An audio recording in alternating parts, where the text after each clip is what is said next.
And breaking news, another huge pileup on today's snowy conditions, this time on I-94 on the Hartford Exit 46. Yeah, this happened early this afternoon, and we're learning it involved 17 vehicles. 13 on your sides. Julia Gorman is live now north of the crash on I-96, heading south towards South Haven. Julia, what are you seeing?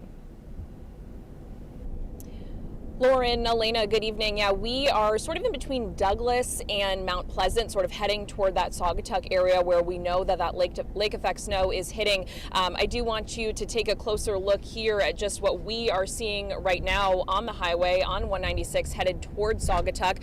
Plenty of snow on the roadways, and exactly what Blake and our weather team have been explaining is what we've been seeing. We left Grand Rapids a couple of hours ago with no snow or little to no snow falling in that area, and by the time we made it just in the vicinity of Saugatuck, heavy snow falling, some really thick snowflakes falling outside, and it's difficult to be driving and making your way around. We're having to slow down and start stopping way in advance of when we want to make a turn or get off an exit just because of how slick conditions are.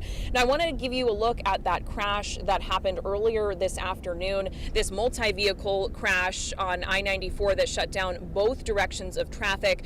We know this was right near the Hartford exit, that's exit 46. Again, this happened early this afternoon, shortly after 1 o'clock, but at last check with MSP, we know that at this hour at 5 o'clock that area of the highway is shut down. We do know that crash involved as many as 14 cars and 3 semi-trucks, so another huge pileup similar to what we saw and reported on last week.